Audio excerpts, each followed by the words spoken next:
Panginoon, isinusuko ko ang lahat sa iyong mga kamay. Akayin ang aking puso na magtiwala lamang sa iyo at gawin lamang kung ano ang nakalulugod sa iyo. Tulungan akong ituon ang aking mga mata kay Jesus at magalak sa mga bagay na makadiyos. Naway ayon ko ang aking mga iniisip sa iyong mga iniisip. Naway ang aking puso ay maging isa sa iyong perpektong kalooban para sa iyong kaluwalhatian. Sa pangalan ni Jesus kami ay nananalangin. Amen. Panginoon, isinusuko ko ang lahat sa iyong mga kamay.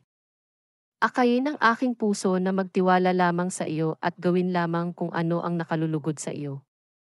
Tulungan akong ituon ang aking mga mata kay Jesus at magalak sa mga bagay na makadiyos. Naway ayon ko ang aking mga iniisip sa iyong mga iniisip. Naway ang aking puso ay maging isa sa iyong perpektong kalooban para sa iyong kaluwalhatian. Sa pangalan ni Jesus kami ay nananalangin. Amen.